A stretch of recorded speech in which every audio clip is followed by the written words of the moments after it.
Baik, kita mulai bedah kasus pada hari ini. Selamat pagi hadirin yang terhormat yang sudah tergabung baik secara daring maupun luring. Assalamualaikum warahmatullahi wabarakatuh. Shalom, Om Swastiastu, Namo Buddhaya, dan salam kebajikan. Salam sejahtera bagi kita semua. Perkenalkan, nama saya Marcella Gunawan. Saya mahasiswa dari Atmajaya Yogyakarta yang hari ini didhauhi untuk menjadi moderator pada acara hari ini. Untuk memulai acara, rangkaian acara pada pagi hari ini akan diawali dengan doa. Doa akan dipimpin oleh panitia. Silakan panitia yang bertugas dipersilahkan. Assalamualaikum warahmatullahi wabarakatuh. Sebelum memulai acara ini, marilah kita sejenak tundukkan kepala dan hati jiwa kita kepada Allah Subhanahu wa taala. A'udzubillahi minasyaitonirrajim. Bismillahirrahmanirrahim. Alhamdulillahalamin hamdan yuafi mahu majidah. Ya Rabbana lakal hamdu kama yang balil jalali wa azimi sultanik.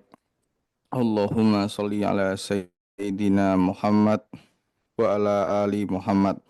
Ya Allah, ya Tuhan kami, dengan mengucap puji dan syukur hadirat-Mu atas segala rahmat dan karunia Engkau limpahkan kepada kami, masyarakat dan bangsa ini dengan nikmat-Mu.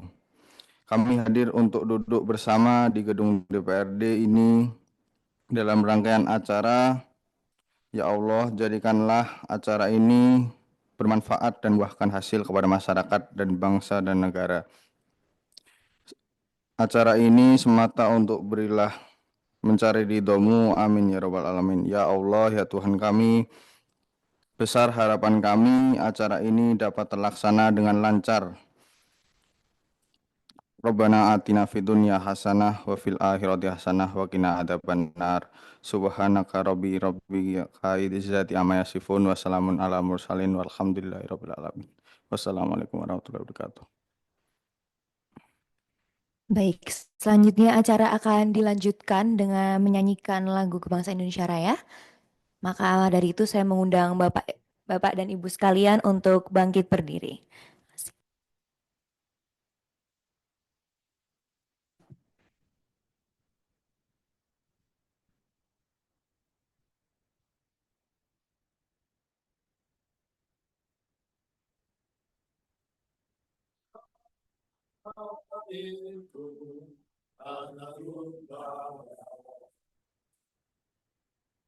Sanalah ku berdiri dan dipandu ibuku. Indonesia kebangsaanku, bangsa dan tanah airku. Marilah kita berseru, Indonesia bersatu. Aku itulah negeriku, bangsaku, rakyatku, semua jiwanya, bangunan, badannya, untuk Indonesia Raya.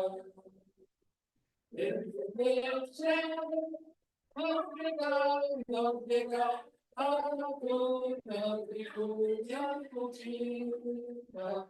Indonesia merdeka, merdeka, inilah Indonesia Raya. Merdeka, merdeka, anakku negeriku yang ku cinta. Indonesia merdeka, merdeka, inilah Indonesia.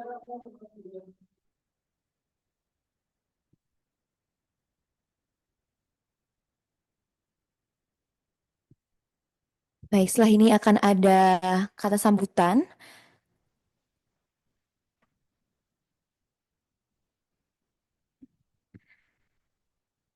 Kata sambutan oleh Ketua Pelaksana acara kita pada pagi hari ini. Para Bapak Ketua Pelaksana, waktu dan tempat dipersilahkan.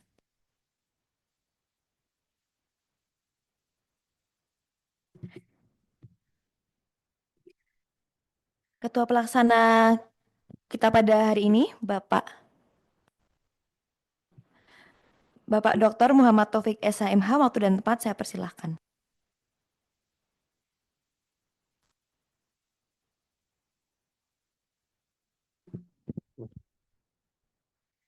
Yang akan diwakili oleh Muhammad Zaki SH.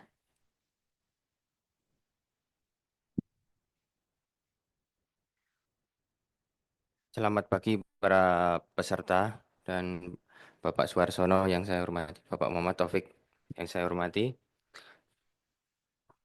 Terima kasih untuk juga Bapak Komjen Ugroseno.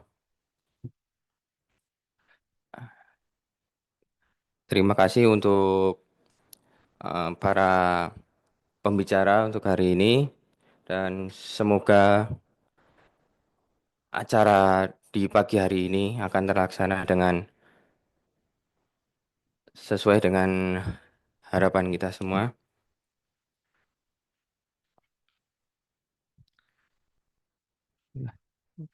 Terima kasih.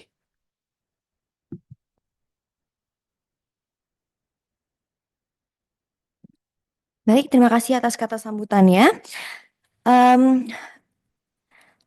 Sebelumnya selamat datang saya ucapkan bagi para peserta pada diskusi hari ini.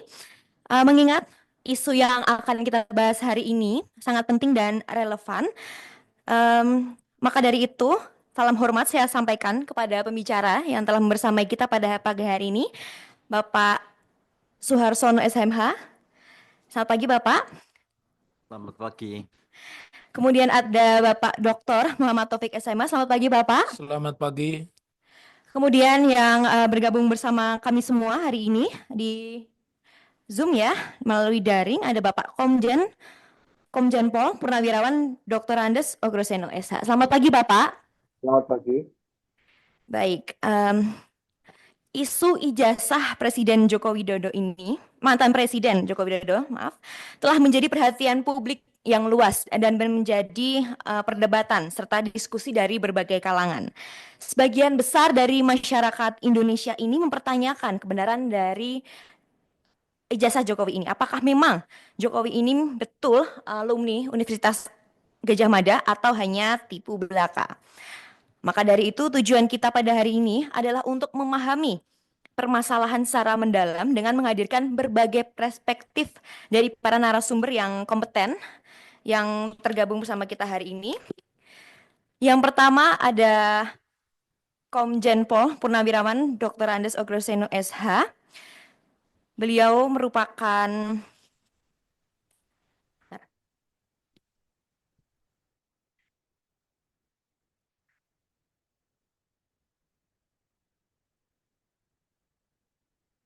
saya izin membacakan CV dari Bapak Ogroseno menggunakan bahasa Inggris ya.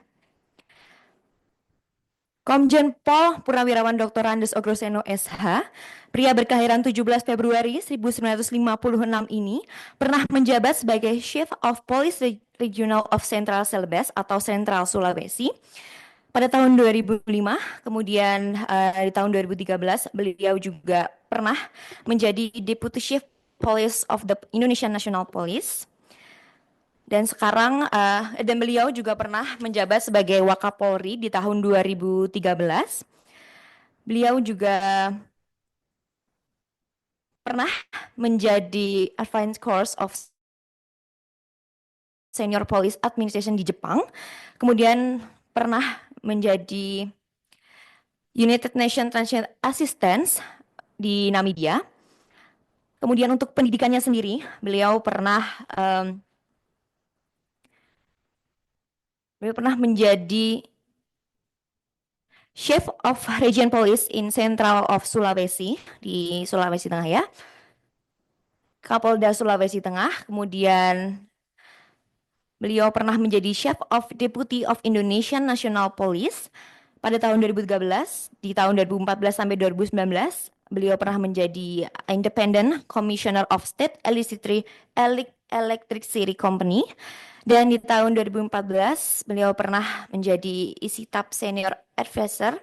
Dan tahun 2017 beliau berada di Corruption Eradication Commission of DKI Jakarta atau KPA DKI. Kemudian selanjutnya pembicara kita yang kedua ada Bapak Dr. Muhammad Taufik, SHMH. Beliau merupakan seorang advokat dan dosen tetap Uninsula. Beliau juga merupakan ahli pidana. Pendidikan beliau S1 ada di UNS, S2 di STIH Jakarta, S3 ada di Kedokteran Ilmu Hukum UNS. Kemudian yang ketiga, pembicara kita ketiga adalah Bapak Suharsono SHMH. Beliau merupakan Wakil Ketua Komisi 1 DPRD Kota Surakarta, juga anggota Badan Anggaran, anggota Badan Pembentukan Peraturan Perundang-undangan, dan Sekretaris Fraksi PDI Perjuangan. Nah, maka dari hal itu, pembicara hebat kita hari ini akan memberikan tanggapannya dan bersama-sama kita membedah kasus dari ijazah Jokowi hari ini. Yang pertama, waktu dan tempat saya berikan kepada Bapak Suharsono SHMH. Bapak, oke. Waktu akan saya berikan kepada Komjen Pol Purnawiran Dr. Andes Ogroseno. Apakah bisa mendengar saya, Bapak? Ya, nah, Baik, Mbak. waktu dan tempat untuk pemaparan materi saya persilahkan. Ya, baik, terima kasih atas perkenalannya tadi. Jadi saya intens sekali mengikuti kasus masalah dugaan ijazah palsu Pak Jokowi ini. Nah, berdasarkan pengalaman selama 35 tahun saya di kepolisian, apabila menghadapi kasus-kasus yang berkaitan dengan kriminal, ada peristiwa perampokan, pembunuhan, penembakan, dan sebagainya, itu pasti saya melakukan analisa kriminal supaya saya bisa fokus nanti kira-kira alat bukti apa yang harus saya penuhi dan barang bukti apa yang harus saya temukan sehingga bisa membawa para tersangka nanti kalau misalnya sudah tertangkap ke sidang pengadilan. Ya, jadi itulah ilmu yang harusnya dijunjung tinggi oleh para reserse kita. Jangan model yang sekarang, yaitu saya nggak tahu ini di hukum acara pidana, saya cari-cari juga nggak ada, langsung undangan klarifikasi. Undangan klarifikasi ini di KUHP juga tidak diatur, tapi itu membuat penyidik itu malas melakukan tugas penyelidikan gitu. Jadi cukup mengundang orang klarifikasi. Tapi klarifikasi ini kan sebetulnya bagian penyidikan atau bukan di situ. Nah, ini kembali lagi kan rekan-rekan para pakar hukum di sini, ada para pengacara juga, advokat. Sebetulnya penyelidikan reserse dengan penyelidikan intelijen itu berbeda. Kalau penyelidikan intelijen itu bangun tidur pun dia melihat sesuatu yang agak aneh, dia bikin pertama laporan informasi atau laporan penyelidikan dan dilaporkan pada pimpinan. Tapi kalau laporan penyelidikan reserse itu sesuai kitab undang-undang hukum acara pidana, itu harus diawali dulu adanya laporan polisi model A atau model B. Ya kan? Sebagai contoh, laporan Pak Jokowi yang di Polda Metro Jaya, ya kan? Akhirnya debatable juga, ada yang bilang tidak ada terlapor. Loh, kalau tidak ada terlapor, itu biasanya kalau ada ditemukan mayat di pinggir jalan, polisi datang ke TKP, kemudian membuat laporan polisi model A, itu terlapor kosong pasti. Tapi kalau laporan model B berarti dilaporkan oleh masyarakat kepada polisi. Nah, terlapornya harus ada. Sehingga laporan di Polda Metro Jaya itu kalau disebutkan tidak ada terlapor, menurut saya sudah cacat hukum. Itu aja. Ya. Nah, setelah ada laporan polisi, karena saya produk polisi sebelum reformasi sampai setelah reformasi, nah, itu dianalisa. Jadi kalau itu tidak pidana, ya langsung diproses, nanti tidak lanjuti reserse, diberikan nomor laporan polisi nomor berapa dan sebagainya, kemudian diberikan surat tanda penerimaan laporan. Nah, kalau peristiwa itu dianggap bukan tidak pidana, ya diberitahu kepada masyarakat ini bukan tidak pidana, silakan digugat di perdata. Nah, kalau masyarakat nggak puas, polisi yang terima laporan tadi ya bisa dilaporkan ke Propam, nggak ada masalah. Jadi kalau misalnya oleh Propam menyatakan harus diterima, ya nanti diterima. Jadi yang mengingatkan Propam atau jajaran Irpolda atau Irwasda atau Irjen atau Irwasum Polri seperti itu. Nah, setelah menjadi laporan polisi harus ada SPDP, surat perintah dimulai penyidikan. Nah, SPDP diberitahu pada jaksa. Nah, di sinilah permainan biasanya takut dibuatkan SPDP, kasus tidak jalan sehingga nanti jaksa nagih.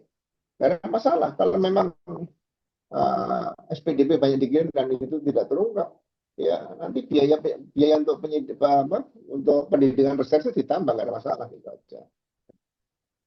Setelah ada SPDP baru di situ ada kegiatan juga di dalamnya penyelidikan. Jadi penyelidikan ini harus berdasar sprint SPDP, kemudian juga ada dasar RP. Kalau sekarang enggak, laporan itu selama masih dumas, diselidiki dulu. Ini di UHAP tidak diatur. Karena ada juga yang sudah diselidiki dulu, belum masuk laporan polisi resmi, setelah setahun, orang hanya undangan klarifikasi, dan kadang-kadang pihak terlapor itu bisa mengajukan katakanlah ahli lah atau pakar lah.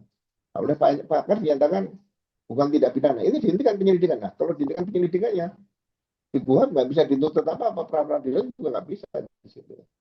Sama dengan kasus Pak Jokowi ini, kembali lagi ke laptop. Kalau misalnya dugaan ijazah palsu, kita analisa saja nih. Apa yang terjadi sebenarnya? Kalau misalnya seseorang membuat ijazah sendiri, ditulis sendiri, ya kan?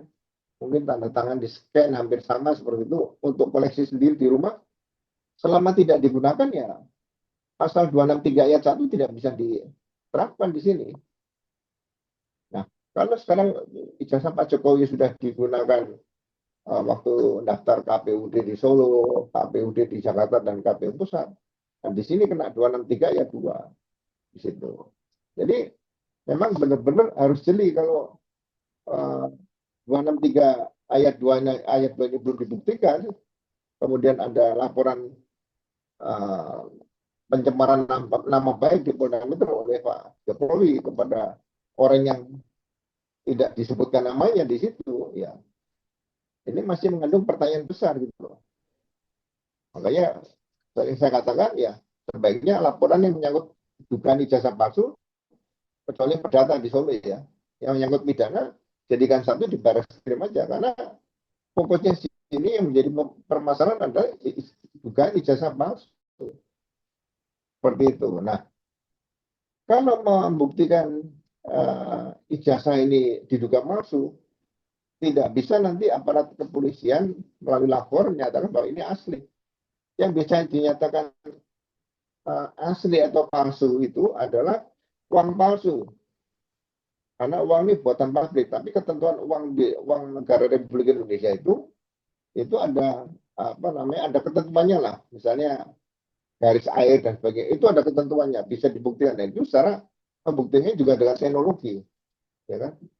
Tapi kalau ijazah Pak Jokowi ini bagi saya cukup menarik. Tanda tangan yang ada di dalam ijazah itu bisa melaporkan bahwa tanda tangan itu diduga palsu atau diduga dipalsukan. Sebagai contoh Pak Sumantri ya, itu keluarganya ada yang bilang namanya tidak Soe tapi SU Sumantri. Nah, ini pihak keluarga juga bisa melaporkan bahwa tanda tangan uh, keluarga yang di depan gitu juga masuk. Nah, kalau tanda tangan ini diduga palsu, nanti pembuktian khusus tanda tangan di situ adalah identik non identik, bukan tanda tangan palsu. Nah, berarti kalau tidak identik dengan tanda tangan asli, ya, sekarang udah almarhum ya, bisa dicek di mungkin KTP atau beberapa berkas yang pernah beliau tanda tangani, atau diambil dari beberapa ijazah ijazah mahasiswa Universitas Gajah Mada yang saat itu belum menjadi uh, rektor kalau nggak salah di situ, ya bisa dicek bahwa ternyata yang satu ini kalau saya lihat kasat mata tanda tangannya itu memang uh, tidak identik kasat mata loh ya, identik dengan yang sebenarnya tanda tangan beliau, karena tanda tangan itu ada yang bentuknya agak agak kaku ya, seperti patah-patah, ada yang langsung tanpa siku gitu loh. Nah, itu perlu, itu pembuktian cukup cukup mudah karena ilmunya ada di situ. Satu, kemudian kertas seperti disampaikan beberapa rekan, kertasnya juga bisa dicek tintanya. Jadi semua dicek. Nah, nanti kalau sudah ditemukan bahwa indikasi totalitas ijazah ini adalah uh, tidak identik dengan ijazah-ijazah yang biasa diterbitkan oleh Universitas Gadjah Mada, atau patut dikatakan diduga palsu atau dipalsukan, sehingga para pelaku-pelaku atau pengguna tadi pasalnya dari 263 tadi ayat 1 ditarik ke 263 ayat 2, semuanya kena di situ ya. Nah, karena ada kebetulan laporan pencemaran nama baik 310 dan 311, itu sebetulnya harus dikesampingkan dulu, karena yang diduga ijazah palsu ini sampai sekarang belum bisa dibuktikan ya. Tapi sebaiknya kalau rekan-rekan penasihat hukum atau pengacara atau para pakar-pakar hukum ini, ya ahli-ahli hukum ini, ya mungkin sebaiknya memberikan solusi bahwa uh, satu, masalah pencemaran nama baik 310 atau dikaitkan 311 dengan fitnah itu ditunda dulu sebelum polisi benar-benar bisa membuktikan bahwa dugaan ijazah palsu atau tidak identik dengan ijazah yang sama-sama pernah dikeluarkan oleh Universitas Gadjah Mada, itu bisa diungkap oleh para penyidik. Jadi sekali lagi kita semua harus fokus supaya penyidik juga bisa kita arahkan dalam arti positif lah.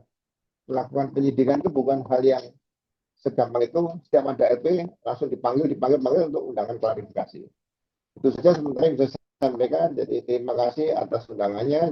Ya, saya hanya sedikit memberikan pencerahan berdasarkan pengalaman saya. Tanpa analisa kriminal, kasus ini akan sulit dibuktikan dalam waktu singkat, ya. Sehingga seperti dikatakan Mas Taufik kemarin, kalau namanya sidang perkara ini kan harus butuh waktu yang cepat dan biaya yang murah, betul, tidak akan bisa terlaksana. Itu saja, terima kasih. Baik, terima kasih Bapak Ogroseno SH. Mungkin bisa diberi tepuk tangan untuk para hadirin sekalian. Baik, selanjutnya materi akan disampaikan oleh Bapak Dr. Muhammad Taufik SHMH. Waktu dan tempat. Baik ya. Terima kasih untuk semua yang ada di ruang Zoom meeting. Terima kasih kepada narasumber Pak Komjen Purnawirawan Polisi Bapak Ogroseno yang luar biasa ya di masa beliau dan hari ini masih konsisten. Begitu juga untuk sahabat saya Pak Suarsono SMH dan untuk rekan-rekan anggota DPRD Kota Surakarta dan segenap yang hadir di ruangan, saya ucapkan selamat pagi. Assalamualaikum warahmatullahi wabarakatuh. Mudah-mudahan diskusi hari ini mencerahkan ya. Saya memilih satu judul, Warisan Indonesia, Struktur yang Tumpah Tindih, Menyoal Kejujuran Laboratorium Forensik Mabes Polri. Ya, tadi sudah disampaikan CV saya. Jadi apa yang disampaikan oleh beliau sebenarnya tidak berbeda dengan apa yang kami sampaikan ya. Jadi yang kami sampaikan bahwa pembuktian yang paling kuat itu memang hanya ada di persidangan, khususnya pasal 185 KUHP. Jadi pasal 185 KUHP ayat 1 itu menjelaskan keterangan yang paling kuat itu adalah apa yang saksi, ahli, atau terdakwa sampaikan di depan persidangan. Jadi kalau kita berbicara ijazah seolah-olah kemudian dimonopoli itu Bareskrim atau Direktur Tindak Pidana Umum Mabes Polri yang boleh menyatakan itu pemahaman yang keliru. Ya. Kemudian sebelum saya melanjutkan, tolong di depan tadi. Sebelum saya melanjutkan, saya mencatat apa yang disampaikan oleh Pak Ugroseno ada satu yang menarik bahwa kita semua melihat ternyata undangan itu tidak ada di dalam hukum acara, ya. Kalau mestinya kalau kata beliau kan sudah 35 tahun di kepolisian, mestinya itu upaya penyelidikan polisi lah, entah lewat intelijen atau lewat kriminal, reserse kriminal, tapi bukan seperti hari ini orang disuruh datang kemudian diperiksa. Nah, itu satu satu informasi bagus ya. Baik, kita bicara warisan Indonesia, struktur yang tumpang tindih menyoal kejujuran laboratorium forensik Mabes Polri. Baik, slide berikutnya. Jadi kalau kita lihat di Indonesia ini akar masalahnya itu sudah sangat lama, sangat dalam ya. Sejak masa kolonial, lembaga forensik itu berkembang selalu di bawah komando kepolisian. Nah, nanti konklusi dari pernyataan saya ada di bagian terakhir ya. Setelah kemerdekaan, model ini tidak pernah sungguh-sungguh dikoreksi. Pak, wajar dulu laboratorium forensik itu di bawah pemerintahan kolonial karena kita pada saat itu dijajah. Jadi penjajah selalu memposisikan dirinya selalu benar, entah dengan penelitian yang sahih atau tidak, laboratorium forensik pada saat itu selalu dianggap benar. Meski muncul lembaga-lembaga baru di universitas ya atau di rumah sakit. Nah, sebenarnya ini kan second opinion itu. Di universitas atau rumah sakit ada apa namanya? Mereka ada juga jurusan-jurusan khusus dokter yang menangani khusus di bidang forensik ya. Pengakuan tetap condong kepada yang resmi. Nah, ini persoalannya. Di perguruan tinggi yang memiliki fakultas kedokteran itu sebenarnya ada juga ya. Tapi yang lebih lebih diakui adalah Puslapfor, Pusat Laboratorium Forensik yang ada di Mabes Polri. Padahal kalau kita lihat dokter-dokter itu ada dokter digital forensik, kemudian kalau forensik apakah senjata tajam dan sebagainya, senjata api itu ada itu ya. Dulu kami pernah menangani perkara Lanjar Srianto untuk mengurai meninggalnya karena apa itu yang kami hadirkan bukan hasil laboratorium forensik kepolisian tapi laboratorium forensik rumah sakit eh, rumah sakit apa itu Muardi begitu ya. Oke, lanjut ya. Jadi jangan dianu dulu di sini. Hasilnya apa? Tumpang tindih tanggung jawab forensik menyebar ke berbagai pihak, tetapi otoritas tetap berpulang pada institusi negara, dalam hal ini kepolisian. Nah, oleh karenanya muncul pertanyaan, bagaimana dengan kemandirian akademik ketika pengembangan keilmuan dan transparansi publik pun menjadi terbatas pada akhirnya.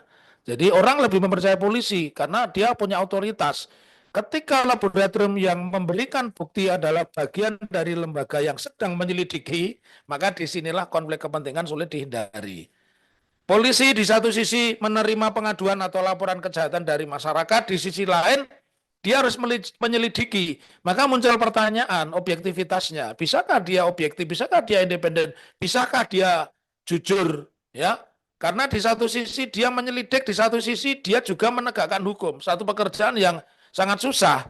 Mestinya dia fungsinya hanya penegak hukum saja, ya. Fungsi-fungsi menyelidik forensik itu mestinya harus ada di otoritas atau lembaga lain di luar lapor Mabes Polri. Jadi ini di sini sisi ilmiahnya itu. Ada rumah sakit, ada ahli-ahli yang memang dia sekolah di luar negeri untuk belajar tentang forensik, tetapi otoritasnya tetap berada di lapor Mabes Polri. Ini yang harus diperbaiki. Lanjut. Nah, sementara kita itu masih sibuk mempertahankan model lama. Negara-negara lain sudah bergerak cepat. Jadi sejak zaman Belanda, zaman Jepang, Orde Lama, Orde Baru, Orde Reformasi, dan sekarang ini apa ya? Orde apa ini ya? ya orde jual-jualan begitu ya, itu tidak pernah melakukan pembaharuan. Di Malaysia, kedokteran forensik berada di bawah supervisi Kementerian Kesehatan. Keren ya, Malaysia loh ini. Malaysia itu saya masih ingat ketika saya sekolah SMA 3, guru-guru saya dikirim ke Malaysia untuk mengajar di Malaysia. Nah, makanya Malaysia jadi pinter. Dan satu hal informasi yang menarik juga, Petronas itu yang ngasih pendidikan pelajaran adalah Pertamina. Maka namanya mirip-mirip. Perusahaan tambang minyak nasional, mereka Petronasional ya. Ya, jadi forensik mereka itu cepat bergerak di bawah Kementerian Kesehatan. Dan layanan laboratorium forensik sains di bawah Kementerian Sains. Jadi yang untuk umum ya itu ada di layanan laboratorium forensik di bawah Kementerian Sains. Kemudian di negara Tiongkok ya sejak formasi itu ini ya saya tak baca di sini itu ada kepotong itu ada kotak-kotaknya bisa ya. Jadi di negara Tiongkok sejak reformasi dilakukan ya untuk membuat lembaga forensik itu independen. Di Australia misalnya, Australia itu ada Victorian Institute of Forensic Medicine beroperasi di bawah Dewan Independen. Jadi negara-negara lain itu sudah independen, bahkan seperti Tiongkok pun independen. Nah, ya Australia sudah, Malaysia juga. Bahkan di Filipina mulai menggandeng universitas-universitas independen sebagai penyedia jasa forensik alternatif. Jadi kalau kita menyampaikan pendapat hukum itu namanya first opinion, maka diperbolehkan orang lain juga melakukan pendapat hukum, namanya second opinion. Ya. Jadi sudah sangat perkembangannya luar biasa di level global, Palang Merah Internasional atau International Red Cross dan Mahkamah Pidana Internasional, Criminal International Court itu menekankan pentingnya lembaga forensik independen ya, rekan-rekan semua yang di Zoom maupun di ruangan ini.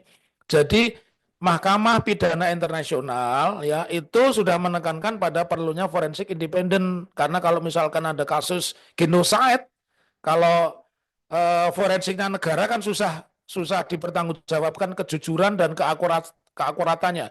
Kemudian dalam penyelidikan kasus berat seperti kejahatan perang, ya, criminal war dan pelanggaran HAM berat atau crime human dignity, itu tentu dibutuhkan forensik independen. Lanjut.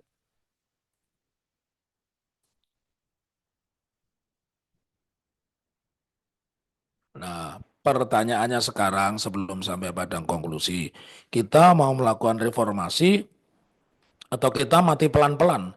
Mati pelan-pelan itu ya keadilannya mati, tidak ada keadilan. Karena posisi polisi sebagai penyelidik, penyidik sekaligus yang menentukan ini right or wrong. Itu kan sesuatu yang sangat bahaya. Benar atau salah itu sudah sangat bahaya begitu. Lanjut. Reformasi atau reformasi lembaga forensik adalah sebuah keharusan ya. Bukan pilihan. Pilihan itu boleh mempertahankan, boleh merubah. Tetapi kalau saya berpendapat reformasi kelembagaan forensik adalah keharusan ya. Harus ada pemisahan yang jelas secara administratif, kemudian pembiayaan mandiri, bisa juga hybrid negara dan masyarakat, boleh ya. Jadi hybrid itu join, masyarakat juga boleh mendirikan dan negara membiayai. Sebenarnya ini tidak masalah kalau negara modern. Anda harus tahu ya, akhirnya Yayasan Lembaga Bantuan Indonesia itu salah satunya penggagasnya dan yang membiayai adalah Ali Sadikin, Gubernur Jakarta. Dia sengaja biar ada oposisi, biar ada kritik kepada negara, maka dibiayai lah berdirinya YLBI, Yayasan Lembaga Bantuan Hukum Indonesia ya pada saat itu oleh Adnan Buyung. Dia mantan jaksa ya. Kemudian kemandirian itu bukan berarti kita membuat jarak dengan polisi, bukan berarti kita memusuhi polisi, melainkan ini bagian dari syarat integritas ilmiah ya. Artinya ketika orang menyatakan sah dan tidak sah sebuah ijazah, kan harus ada lembaga ilmiah yang memiliki integritas ya. Justru kemandirian ini akan meningkatkan kepercayaan terhadap hasil penyidikan karena keperluannya forensik itu keperluan penyidikan. Seperti yang dikatakan oleh Michael Kenslunki dari Pennsylvania State University bahwa agenda independensi lembaga forensik bukanlah bahasanya itu anti penegak hukum, bukan anti polisi. Jadi jangan diartikan kalau kita menghendaki ada lembaga forensik independen berarti kita anti polisi. No, polisi tetap, tapi tugasnya hanya penyelidik dan penyidik, dan tugas forensik bukan lagi menjadi tugas polisi, ya. Dan kemudian lembaga forensik ini harus prosign. Lembaga forensik yang bekerja di luar struktur komando akan lebih bebas dari tekanan. Dan hasilnya justru akan menguntungkan polisi dan jaksa karena pembuktian dianggap lebih kredibel di hadapan pengadilan. Nah, kenapa saya memakai kata-kata bahwa di luar struktur, rekan-rekan para yuris ya itu harus paham ya bahwa dulu polisi itu bagian dari ABRI, Angkatan Bersenjata Republik Indonesia. Rekrutmennya memiliki sekolah sendiri namanya Akademi Kepolisian. Sebelumnya masih di ABRI, AKABRI ya. Nah, kalau seperti itu, maka sulit menjaga independensinya. Jadi, konklusinya pada kesempatan hari ini, kalau kami menginginkan lembaga forensik yang prosen itu bukan berarti anti polisi, justru ini akan lebih menguntungkan polisi dan jaksa karena pembuktian dianggap lebih kredibel di hadapan pengadilan, dan itu sesuai yang di awal saya buka bahwa bukti yang paling kuat apa sesuai pasal 185 KUHP adalah apa yang saksi, apa yang ahli, apa yang terdakwa sampaikan di depan sidang. Demikian, semoga bisa menjadi bahan diskusi. Eh, Terima kasih. Nah, ini beberapa sebelum penutup ya, bahwa meskipun saya bekerja di dunia advokat, tapi saya tidak lepas dari penulisan. Dan kalau rekan-rekan yuris tanya kenapa saya suka menulis, karena memang background saya wartawan. Jadi sejak aktivis mahasiswa ya Pren ya, saya ini wartawan tahun 85, saya nyambi wartawan Suara Merdeka. Kalau ngirim berita itu, satu berita itu dibayar 7.000, kalau saya ngirim ke Buana Minggu 20.000, itu besar sekali di masa saya, karena SPP saya dan Pak Arsono itu 42.000 satu semester, 6 bulan bayarnya 42.000, jadi kalau saya satu minggu punya uang 20.000, saya termasuk mahasiswa yang kaya, bisa nonton film, bisa nraktir. Seperti itu, mudah-mudahan ini menginspirasi teman-teman ya, bahwa adanya second opinion di dalam lembaga forensik itu bukanlah pilihan, tapi sebuah tuntutan perubahan. Salam akal waras, merdeka. Assalamualaikum warahmatullahi wabarakatuh. Terima kasih Bapak Dr. Muhammad Taufik SMA. Mari beri tepuk tangan para hadirin sekalian atas opininya. Baik, selanjutnya dari pembicara hebat kita yang terakhir, yaitu Bapak Suharsono SHMH. Waktu dan tempat saya persilahkan. Ya, terima kasih kepada moderator yang jauh-jauh dari Atmajaya, Mbak ya. Datang ke Solo atas waktu yang diberikan kepada saya untuk memberikan beberapa catatan berkaitan dengan tema diskusi kita pada siang hari ini, yaitu diskusi bedah kasus dugaan ijazah palsu Jokowi. Sebelum saya sampaikan beberapa catatan, yang pertama saya sampaikan ucapan terima kasih kepada Bapak Nugroseno yang juga berkenan membersamai kami di sini, advokat-advokat muda yang haus dengan pengetahuan, beberapa ilmu yang dibutuhkan dalam rangka mengembangkan karirnya.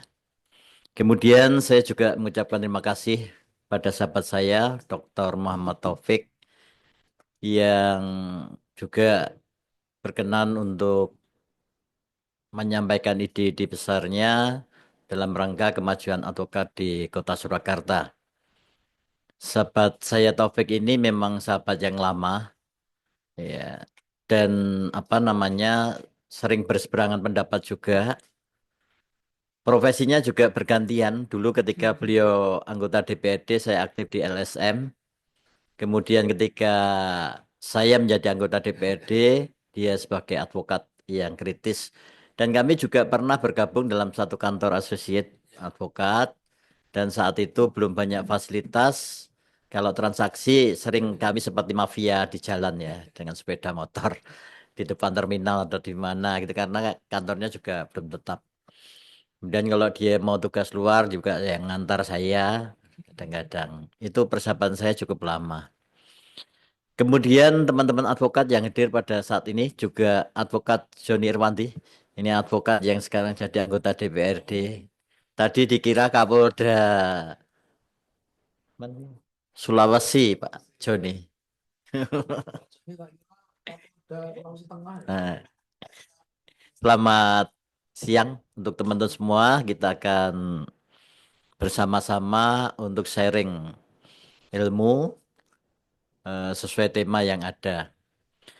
Sebelum saya ke pokok materi tema, ada beberapa catatan yang ingin saya sampaikan. Yang pertama, jujur saya tidak mengira kalau menjadi narasumbernya, ya, karena saya hanya ingin memfasilitasi diskusi siang pada siang hari ini. Sehingga saya tidak sempat membuat paper maupun PowerPoint ya untuk lebih memantapkan sebenarnya pemikiran saya. Mungkin lain kalinya. Kemudian yang kedua, saya sebenarnya tidak tertarik dengan isu dugaan ijazah palsu Jokowi. Ya. Kenapa? Karena menurut saya apapun endingnya, isu itu nanti tidak akan banyak berpengaruh terhadap kemajuan demokrasi, penegakan hukum yang sekarang terpuruk, dan Indonesia yang saat ini masih remang-remang atau gelap. Pengaruhnya tidak signifikan. Saya berpendapat bahwa isu dugaan ijazah palsu Jokowi ini hanya lebih kepada pengalian isu sentral strategis yang seharusnya harus terus dikawal. Misalnya isu korupsi Pertamina, isu pagar laut, isu pemakzulan wakil presiden, ya karena itu sudah diawali dengan perusakan konstitusi, perusakan demokrasi, etika moral dalam bingkai yang harusnya membingkai penegakan hukum itu sudah rusak semua. Ini sebenarnya isu-isu yang strategis, lebih strategis. Jadi menurut saya pengalian ini cuma pengalian isu besar yang seharusnya terus kita kawalnya. Itu sebenarnya kenapa saya tidak tertarik dengan isu dugaan ijazah palsu ini. Namun karena yang mengajak diskusi adalah sahabat saya dan di grup juga sering kita sedikit-sedikit merespon diskusi itu, sehingga saya pun tidak keberatan untuk memfasilitasi tempat maupun sedikit menyumbangkan pemikiran saya terhadap diskusi kita. Kemudian catatan yang ketiga, jujur saja saya sudah 11 tahun cuti sebagai pengacara. Jadi karena saya diminta untuk jadi anggota DPRD sehingga tidak boleh rangkap jabatan sebagai pengacara. Sehingga saya cuti, sama sekali nggak praktek ya. Termasuk di dalamnya di belakang layar juga nggak boleh. Waktu di KPU malah saya boleh ya, walaupun polemik tapi boleh. Kemudian mengkait tema diskusi kita pada siang hari ini tentang dugaan ijazah palsu Jokowi, itu memang pendekatannya ada kalau dalam perspektif hukum pendekatannya ada dua, yaitu dari perspektif hukum perdata dan perspektif hukum pidana. Kalau tadi Jenderal Ugro lebih kepada perspektif hukum pidana. Kalau Saudara Taufik juga pidana, tapi mengkritisi praktek-praktek penegakan hukum yang kurang independen. Khususnya dalam konteks ini adalah lab 4 yang masih di bawah polisi. Mestinya ada lab 4 independen. Karena hasil lab 4 ini hanya merupakan salah satu barang bukti dalam proses pidana, tetapi ketika itu dilakukan tidak independen, seperti yang dikatakan dari Mabes bahwa ini nanti kalau 10% nggak benar menggugurkan yang lain gitu kan. Nah ini menentukan sekali, makanya harus memang dilakukan oleh satu institusi yang independen. Nah dalam perspektif perdata ini sudah dilakukan oleh Dr. Taufik dan kawan-kawan di Pengadilan Negeri Surakarta. Dan ini adalah ruang diskusi. Jadi nanti kalau beda pendapat jangan dilaporkan loh ya Pak Taufik. Saya takut nanti dilaporkan kayak Prof Mahfud ya. Ya. Enggak, saya lebih kepada tataran teori juga sih. Enggak menjustifikasi bahwa itu salah itu benar enggak ya. Jadi dalam pandangan hukum perdata yang paling pas memang untuk posita atau alasan hukumnya atau dalilnya adalah perbuatan melawan hukum. Yang paling pas ya, tapi terbukti atau enggaknya bisa diterima atau enggak itu urusan pengadilan. Nah, ketika kita sepakat untuk memakai dalil perbuatan melawan hukum atau PMH, itu seingat saya, ya sekali lagi seingat saya, 11 tahun yang lalu melakukan praktek pengacara, paling enggak ada 4 unsur yang harus dibuktikan dalam PMH. Yang pertama adalah unsur perbuatan melawan hukum atau melanggar undang-undang. Ya. Yang kedua adalah unsur bertentangan dengan kewajiban hukum si pelaku atau tergugat. Ya. Kemudian yang ketiga adalah bertentangan dengan asas kepatutan. Kemudian yang keempat menimbulkan kerugian bagi penggugat. Nah, 4 unsur ini merupakan dasar prinsip untuk kita mengambil satu posita, alasan dalil hukum bahwa seseorang itu telah melakukan perbuatan melawan hukum.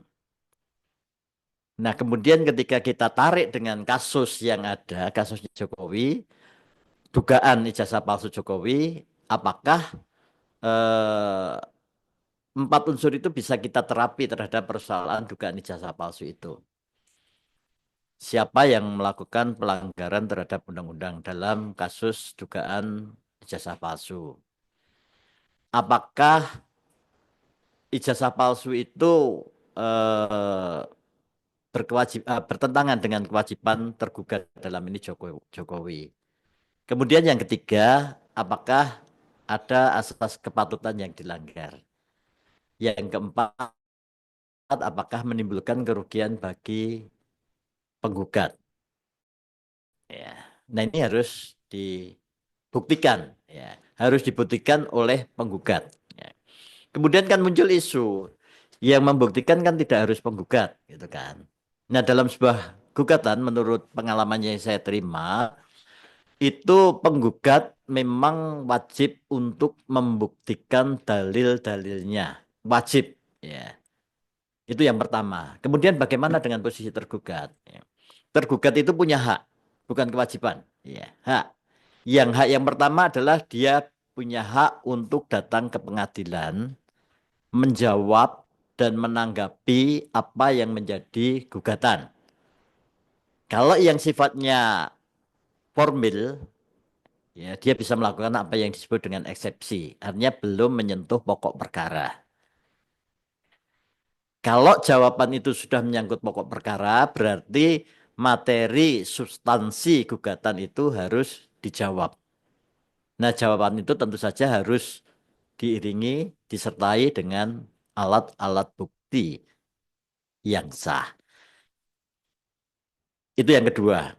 Kemudian yang ketiga, tergugat itu berhak untuk datang, tetapi tidak menjawab, ya, tidak memberikan jawaban. Yang ketiga, tergugat bisa datang mengakui gugatan yang ada. Selesai di situ.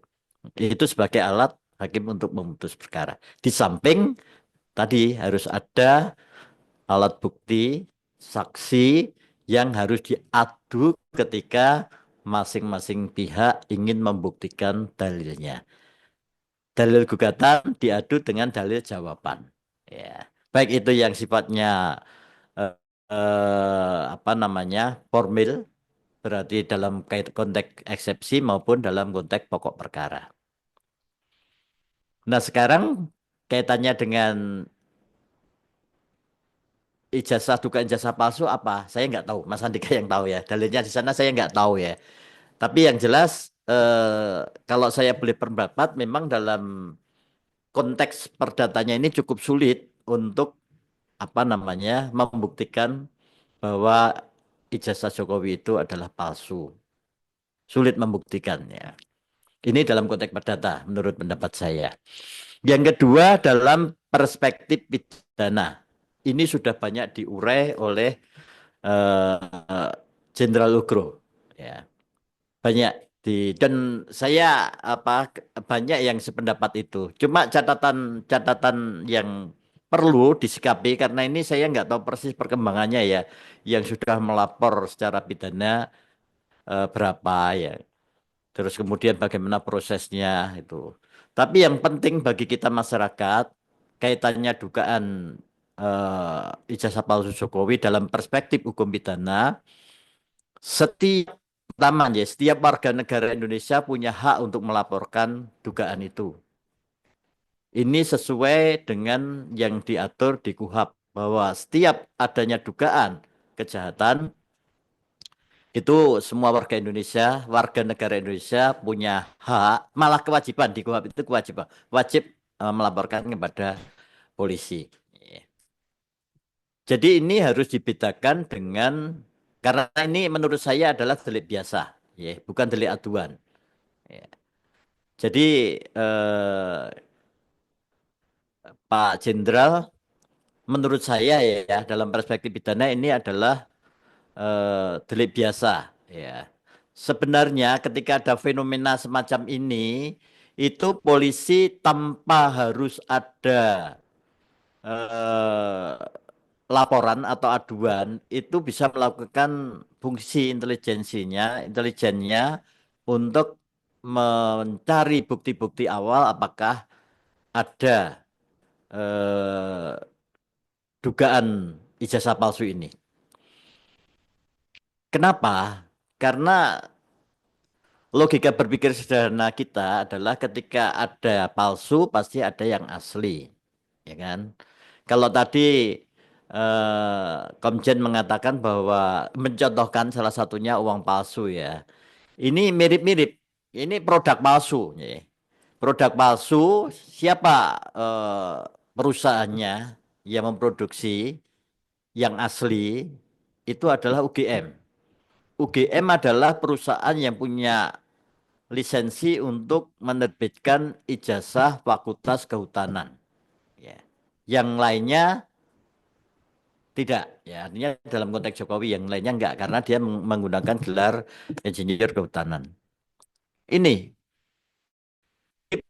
polisi gampang sekali ketika ada melakukan tangi kampus, ini kebenarannya seperti apa, mana bukti-buktimu karena ini menyangkut kepentingan masyarakat banyak. Kenapa? Karena di 263 gubernur dan calon presiden. Ya. Jadi ini sudah menyangkut kepentingan banyak. Anda sebagai produksi ini ada isu semacam ini. Produkmu yang benar itu gimana? Ijazahnya ada gambarnya. Misalnya siapa ya? Misalnya gambarnya topeng, monyet atau apa? Enggak gitu kan. Ada Pak. Lah ini yang dipakai untuk daftar di KPU enggak ada gambarnya monyet berarti palsu. Kan gitu. Ya, ini yang bertanggung jawab pertama adalah UGM. Ya, untuk kepastian hukumnya, produsen ini harus statement, harus mengeluarkan semua bukti-buktinya, nanti baru diuji. Ya, diuji dengan yang palsu itu. Nah, yang palsu kemudian institusinya udah banyak, ada KPU Kota Solo, ada KPU DKI, ada KPU Pusat. Ya, mereka punya dokumen. Ya, nanti diuji dengan yang dari UGM. Jadi kalau dalam perspektif hukum pidana ini, siapapun yang melapor itu harus diterima secara baik-baik oleh Kepolisian Republik Indonesia sepanjang dia adalah warga negara. Jadi jangan kemudian ada ancaman intimidasi, kingko yang terbukti asli, kamu saya laporkan fitnah enggak, karena ini delik biasa. Kecuali kalau itu delik aduan. Ya, misalnya delik aduan itu apa? Delik aduan itu misalnya adalah pencemaran nama baik, ya, fitnah itu. Tapi ini enggak, nilainya sebenarnya sama dengan pembunuhan, sama perkosaan, itu sama. Jadi kalau kita melaporkan perkosaan, kemudian tidak terbukti, kita dilindungi oleh KUHP bahwa kita wajib melaporkan dugaan itu. Masalah terbukti atau enggak itu adalah kepolisian, kejaksaan, sama pengadilan. Ya, bukan melapor, kecuali kalau delik aduan. Ya, pengadu yang punya kewajiban untuk membuktikan, membantu polisi untuk memberikan bukti-bukti. Ya. Jadi menurut saya yang paling pas dalam konteks dugaan ijazah palsu Jokowi ya lapor ke polisi, dan polisi harus menjaga integritasnya, memproses itu, dan institusi yang pertama yang harus dipanggil sebagai saksi adalah UGM. Ya, karena dia adalah produsen daripada ijazahnya Jokowi, ya kan? Di sana aja banyak saksi ya, misalnya bagian arsip, rektor yang sekarang yang menyimpan dokumen, kemudian bisa angkatan dari Jokowi, banyak sekali yang di sana kemudian dieksplor untuk menjadi saksi. Tapi konteksnya pidana, ya, karena ini lebih memberi ruang pada polisi untuk membuktikan apa yang menjadi fenomena di masyarakat. Ya. Kalau perdata memang sangat private, hanya kedua belah pihak yang membuktikan seperti yang saya sampaikan tadi antara penggugat dan tergugat, dan itu unsurnya juga sudah jelas tentang PMH. Ya.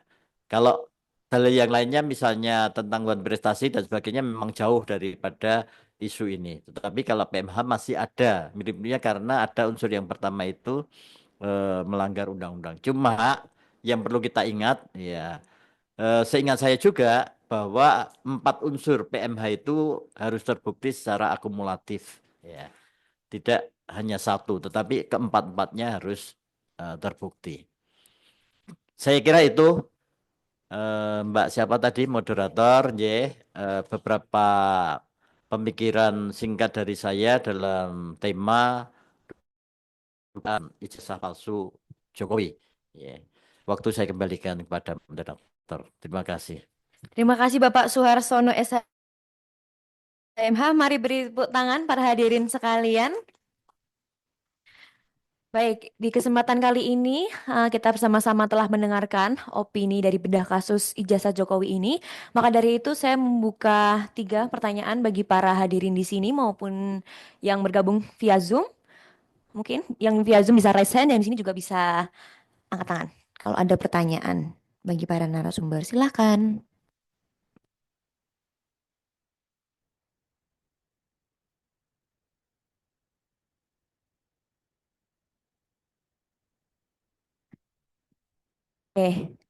Ada yang raise hand juga. Kalau gitu kita utamakan yang via luring dulu. Silakan Bapak. Ya, luring dulu. Monggo, silakan.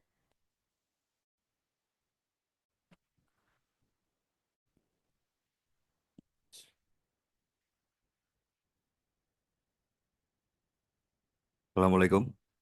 Terima kasih khususnya pertama kali saya ucapkan kepada Pak Harsono yang sudah memfasilitasi forum discussion group pada hari ini.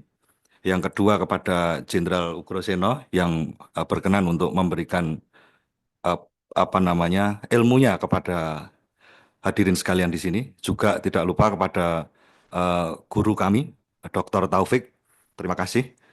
Yang pertama kali mungkin saya mengajukan pertanyaan kepada Bapak Jenderal Ugroseno, ya, Pak. Silakan, Mas. Iya, perkenalkan Pak, nama saya Andika, Pak. Pertama kali mungkin tentang pembuktian, Pak. Tadi saya tertarik dengan pernyataan Pak Ugro yang menyinggung sedikit tentang masalah tanda tangan dan kalau boleh saya bilang tadi untuk kertas ijazah dan lain sebagainya mungkin akan saya singkat penyebutannya sebagai belangko seperti itu, Pak. Nah, ini pertanyaan saya adalah kepada Pak Jenderal Grosino. Kira-kira kan kami ini masyarakat awam itu kan tidak mengetahui bagaimana cara proses dalam meneliti eh, di puslapor yang sekarang ini juga di media massa juga masyarakat agak bingung karena di Mabes Polri katanya ijazah aslinya sudah disimpan, tetapi ketika Polda Metro Jaya justru menyatakan bahwa ijazah yang diterimanya adalah fotokopi. Nah, ini kami ingin pencerahan, Pak Jenderal. Jadi bagaimana sebenarnya Puslap 4 ini melakukan penelitiannya. Terus yang kedua, Pak, sepanjang pemeriksaan pidana yang kami ketahui sebagai advokat dan rekan-rekan di sini sebagai pengacara, dalam pemeriksaan kan pernah kita dalam prosesnya itu kan seringkali kita menghadirkan seorang ahli untuk meringankan bahwa dalam proses penyelidikan atau penyidikan tindak pidana itu apakah betul-betul semua unsur-unsurnya dipenuhi begitu, Pak. Tetapi dalam kaitannya pelaporan Pak Jokowi yang dalam hal ini melaporkan beberapa orang yang menganalisa ijazah beliau yang disampaikan lewat Twitter X, itu bolehkah kita ini juga mengajukan ahli yang kedudukannya adalah mungkin sama seperti ahli-ahli pidana dalam proses penyidikan, tetapi ahli yang dihadirkan dalam proses penyelidikan ini adalah seperti yang berkaitan dengan tadi, Pak, tanda tangan. Itu kan ahlinya adalah ahli grafologi dan juga untuk pemeriksaan belangko dan lain sebagainya mungkin ahli forensik yang independen. Kira-kira begitu. Terus boleh saya lanjutkan untuk pertanyaan kepada lain panelis? Boleh, monggo Bapak. Ya, terima kasih. Untuk pertanyaan kepada Pak Jenderal mungkin hanya 2 itu saja, Pak. Terus selanjutnya saya ingin bertanya juga kepada Pak Harsono. Jadi sekaligus juga tadi saya sudah mengucapkan terima kasih dan saya garis bawahi bahwa persahabatan antara Dr. Taufik selaku penggugat prinsipal penggugat ijazahnya Pak Jokowi ini akan lebih baik apabila dikritisi oleh sahabatnya sendiri. Yang di sini adalah Pak Harsono, yang kita ketahui adalah, mohon maaf Pak Harsono, dulu Pak Harsono adalah anggota KPU ya Pak. Anggota KPU waktu Pak Jokowi melakukan pendaftaran dan lain sebagainya, Pak Harsono ini jelas bahwa beliau ini mengetahui secara pasti kan begitu. Terus yang kedua, mohon maaf lagi Pak, bahwa Pak Harsono ini kan yang kita ketahui adalah seorang politisi dari PDIP dan PDIP lama rentang mesranya dengan Bapak Jokowi begitu. Jadi kritikan dari Pak Harsono sangat membangun kami, Pak. Intinya itu. Nah, kami ingin kritikan itu Pak Harsono, itu dasarnya adalah ketika Pak Harsono menjabat sebagai anggota KPU yang pertama itu, dan kemudian juga yang ingin kami ketahui sebenarnya prosesnya, Pak. Jadi apakah waktu itu, proses itu betul-betul KPU itu melakukan verifikasi yang kami maksud seperti ini. Intinya KPU itu apakah melihat ijazah aslinya atau hanya verifikasi melihat fotokopian yang sudah dilegalisir atau bagaimana? Mungkin seperti itu. Terima kasih. Saya kembalikan kepada moderator. Baik, terima kasih Bapak atas pertanyaannya. Selanjutnya yang tergabung bersama kita melalui daring adalah IS Malakni. Untuk penanya selanjutnya, silahkan. Mungkin bisa on mic atau on cam atau dua-duanya. Silahkan. Baik, selamat siang. Assalamualaikum warahmatullahi wabarakatuh buat semuanya. Sebentar untuk... Oke. Terima kasih untuk waktu yang diberikan. Saya sebagai pemerhati juga, karena mengikuti dari awal apa yang Pak Dr. Muhammad Taufik sampaikan di media, juga beberapa pernyataan-pernyataan dari Bapak Ogresono. Ya, dalam satu hal, saya mencermati satu apa yang disampaikan oleh kajian-kajian, yang mana mungkin sedikit harus membaca ulang. Yang mana kajian ini yang pernah saya terima dari satu dan berbagai hal, yaitu tentang pengumpulan-pengumpulan bukti, pengumpulan-pengumpulan dokumen, sehingga saya sebagai pribadi juga harus ikut cari sumber-sumber atau literatur-literatur yang ada, bagaimana kasus ini bergulir. Di kesempatan kali ini, hanya satu yang saya tanyakan, jika memang pembuktian dokumen itu tidak ditemukan atas nama tergugat, apakah pasal-pasal yang dihadapkan atau disangkakan terhadap tergugat bukan lagi pemalsuan dokumen, akan tetapi pemalsuan data pribadi terhadap beberapa lembaga instansi pemerintah, mungkin seperti KPU dan lain-lainnya. Mungkin itu konklusi yang saya terima dari berbagai pengumpulan data dan berbagai sajian yang Bapak-Bapak sampaikan. Mungkin itu dari saya. Assalamualaikum warahmatullahi wabarakatuh. Baik, terima kasih Bapak atas pertanyaannya.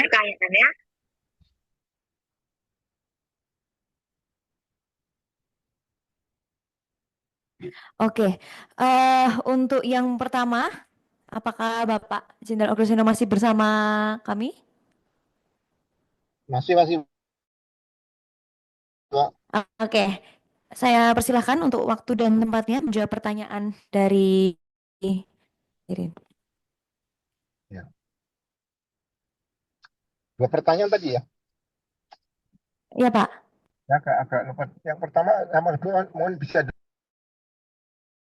di substansinya aja tadi. Pertanyaan tadi, Mas. Dua pertanyaan tadi. Supaya nggak keluar dari pertanyaan saya. Siap, Pak Jenderal. Mohon maaf, saya ulangi Iya. lagi, Pak. Untuk intinya bahwa tadi kan Pak Ugroseno kan sudah menyinggung tentang tanda tangan dan belangko Iya. ijazahnya, Pak. Iya. Jadi, mohon maaf, pertanyaan pertama itu bagaimana cara puslapor itu untuk membuktikannya? Oh iya. Terus yang kedua, mohon maaf, Jenderal, apakah boleh menghadirkan pemeriksa lain yang independen seperti itu untuk menempatkan seorang ahli dalam pemeriksaan? Dan dalam artian ahli ini adalah ahli forensik dan grafologi dan lainnya mungkin yang mendukung untuk pembelaan dalam Ya. kasus ijazah ini. Iya. Gitu, Jenderal. Jadi kalau ijazah itu kan pasti ada belangkonya dulu kan. Belangkonya sekarang, teknologi sekarang seperti kita dengar dari yang sampaikan sama Dokter Rismon lah, ya kan. Itu bisa dicek kertasnya dibuat tahun berapa dan sebagainya, itu bisa diungkap, tintanya juga bisa. Tapi yang jelas dalam ijazah tadi kan ada tanda tangan. Nah, tanda tangan dulu dikenal oleh kita waktu zaman pendidikan adalah ilmu tulis kehakiman. Nah, ini harus dibuktikan tanda tangannya tuh asli identik nggak dengan yang tanda tangan sebenarnya Pak Profesor Doktor Sumantri ya itu ya. Pakai namanya kan SOE sama SU itu kan. Tapi tanda tangannya aja kan bisa diambil dari dokumen-dokumen yang belum pernah tanda tangani atau mungkin dari ijazah yang sama lah yang diterbitkan tahun 85 itu bisa juga. Karena itu ya bagian penting di situ, ya kan. Kemudian pemeriksaan misalnya foto itu kan menggunakan teknologi juga, ya kan. Jadi pernah kejadian tahun 70-an itu 78 77 ya. Dulu Polri masih bergabung dengan ABRI. Nah, itu Pom ABRI itu punya laboratorium sendiri. Jadi ada masyarakat yang melapor karena permainan oknum ya, sekali lagi oknum di laboratorium forensik Polri waktu itu yang dipengaruhi oleh diduga pelaku gitu. Nah, ini dilaporkan diperiksa di Pom ABRI sebagai laboratorium forensik Pom ABRI, memang ada ditemukan seperti itu. Nah, kalau saya dan ke depan apa yang dikatakan sama Pak Dr. Taufik tadi, saya sependapat ya perlu ada lembaga forensik tadi yang independen seperti itu. Karena di laboratorium forensik ini sebagai contoh gini, saya dulu nangani kasus ada pembunuhan orang asing 3 orang di NTT, di Atambua. tiga orang ini golongan darahnya A, satunya B, yang satu O. Nah, kita udah temukan barang bukti apa golok itu waktu yang dipakai bunuh itu melukai. Nah, ternyata darahnya AB. Nah, kita panik. Nah, minta dicek lagi. Ini gimana? Tiga korban darahnya satu A, satu B, satu lagi O. Kenapa yang goloknya darahnya AB? Nah, oleh ahli DNA diambil lagi bahwa kalau senjata tajam tadi dipakai untuk membunuh orang yang satu golongan A, yang satu B, kemudian menjadi AB. Tapi itu ahli loh ya, bukan bukan kita karang-karang sendiri, bukan. Itu ahli yang mengatakan. Jadi akhirnya ya sama hakim bisa diterima di situ. Memang perkembangan teknologi begitu cepat ya. Jadi bagi saya laboratorium forensik itu ke depan ya jangan seperti KPK juga nanti diisi oleh polisi masih aktif juga di situ, masih naik pangkat dan sebagainya.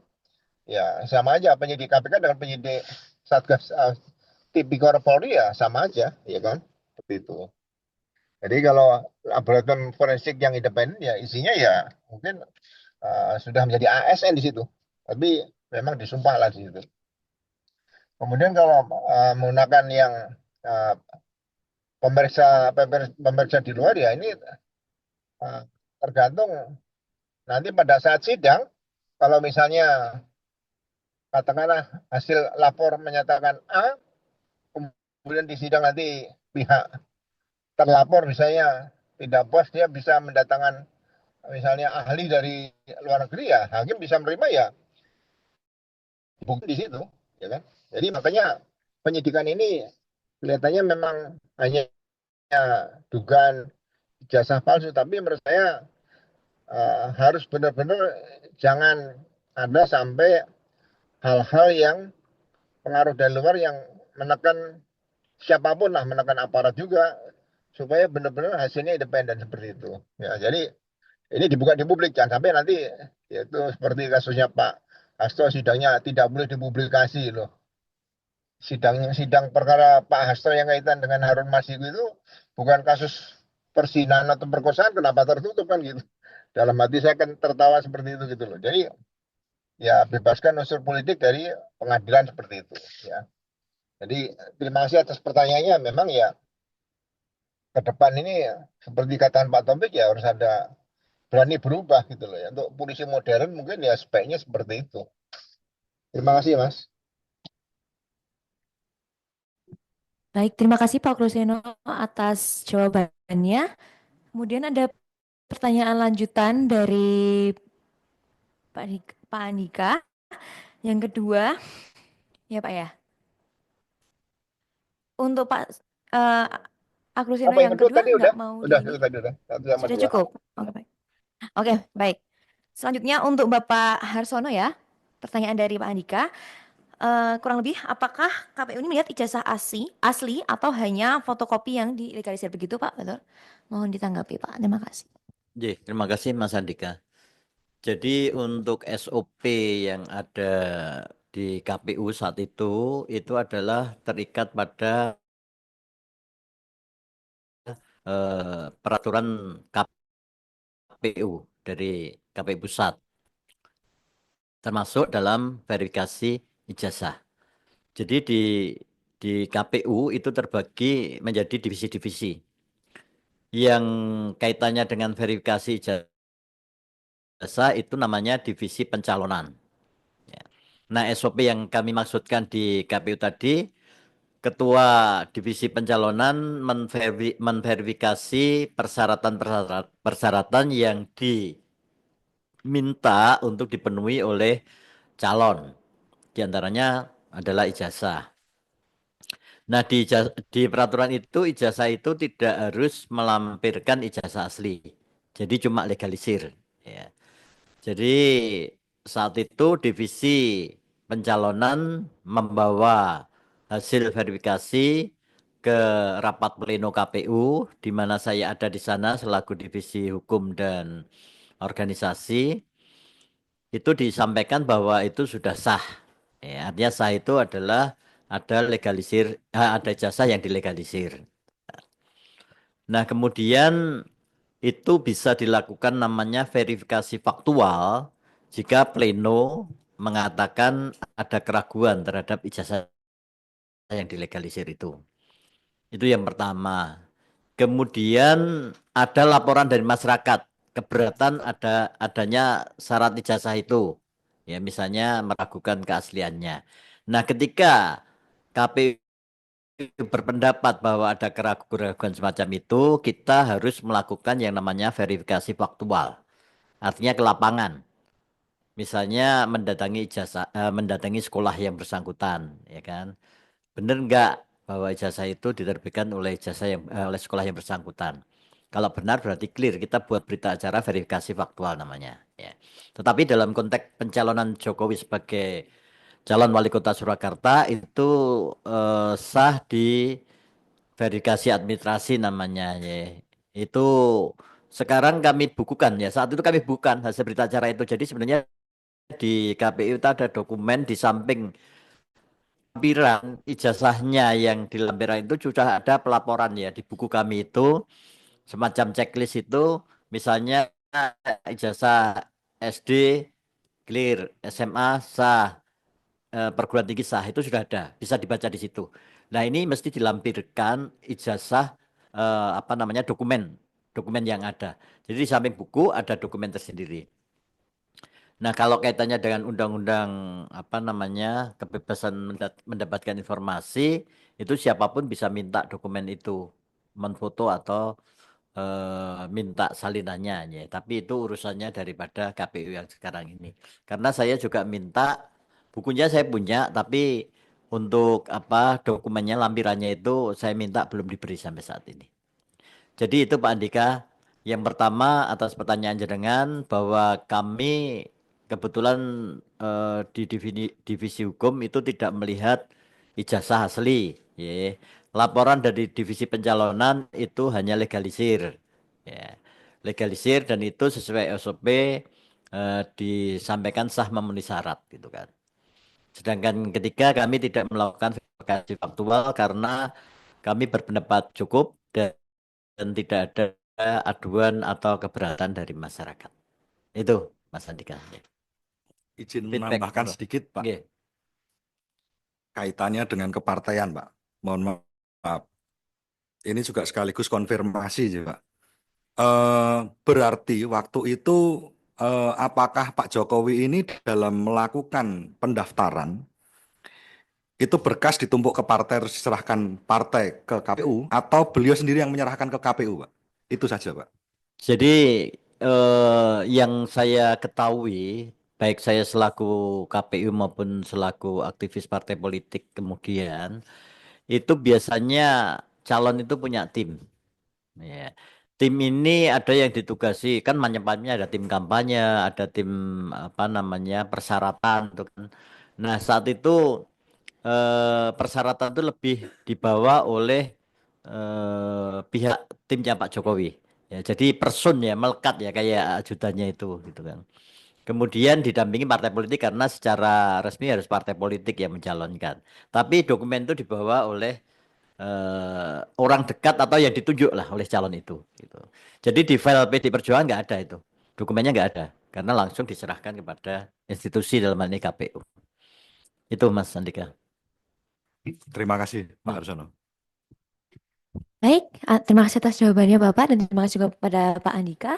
Selanjutnya pada pertanyaan kita melalui daring ada Pak IS Malagni. Mungkin boleh diulang pertanyaannya.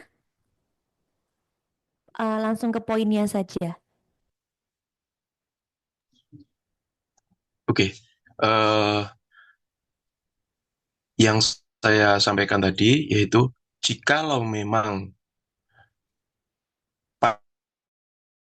pasal-pasal yang dikenakan terhadap tergugat yaitu pemalsuan dokumen, jika ini dinyatakan tidak absah, apakah nanti akan ada perubahan terkait tuduhan yang dilakukan yaitu menjadi pemalsuan data itu.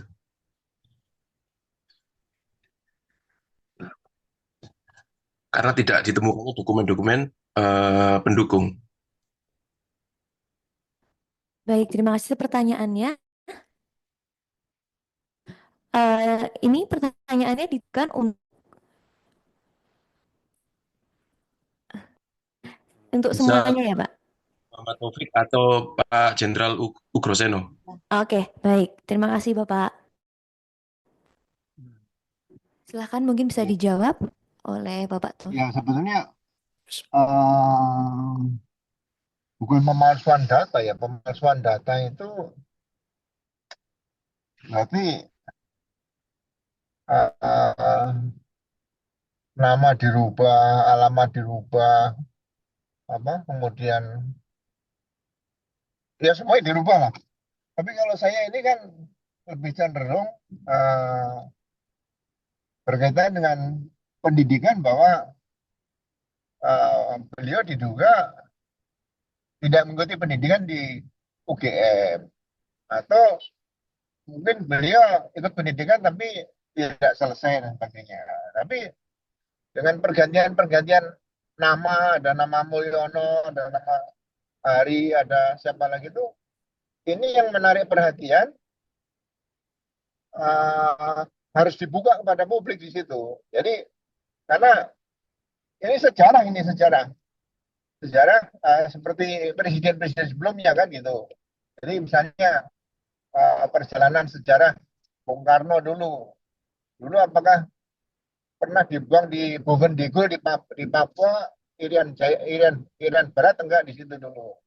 Nah, kan bisa dengar cerita ternyata di informasi tidak sempat dibuang ke sana karena nanti diduga di sana ketemu sama kelompok-kelompok apa yang politik lainnya seperti itu, politikus lainnya. Nah, ini perlu diluruskan karena ke depan jangan sampai ini digantung sehingga suatu saat akan timbul pro dan kontra. Nah, kalau timbul pro dan kontra, kapan kita menjadi Indonesia emas seperti itu? Masalah seperti itu pun ringan, kecil lah katakan, tapi akibatnya bisa membesar kalau memang tidak dijelaskan kepada publik karena menyangkut jabatan publik, kepercayaan publik kepada seseorang yang benar-benar dipercaya untuk menjadi seorang kepala negara. Jadi bagi saya sebetulnya Pak Jokowi yang menjadi kepala negara, seorang negarawan sini, ya udah munculkan saja ini data saya yang ada, silakan mau dinilai apa silakan, itu aja. Jadi jangan ragu-ragu, jangan dibikin persoalan gantung gitu loh. Makin lama makin banyak pertanyaan-pertanyaan yang malah seperti bola liar ya. Jadi kalau misalnya dikatakan siapa yang bikin ribut-ribut ya, ya tanya pada diri sendiri siapa yang bikin ribut sebetulnya kan di situ ya. Jadi bagi saya kalau pemalsuan data nggak perlu lah kalau udah bisa dibuktikan bahwa ternyata tanda tangan rektor di situ identik, kertasnya ya cocok, ya kan? Jangan hanya saksi-saksi kawan satu angkatan, terus kalau perlu ijazah semua yang ada dipinjam sebentar, dilakukan penyidikan di Universitas Gadjah Mada di sana ya. Terus saya ya, lebih cepat selesai lebih baik menurut saya untuk bisa menyelesaikan menjawab semua pertanyaan-pertanyaan publik seperti ini gitu loh.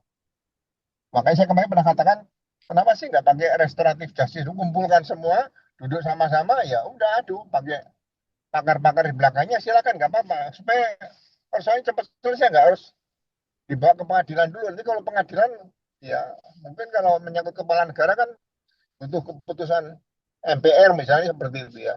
Silakan seperti itulah. Jadi jangan dibawa ke pidana yang terlalu melebar kemana-mana. Buktikan saja ijazah itu diduga palsu atau ternyata uh, tidak palsu lah seperti itu aja.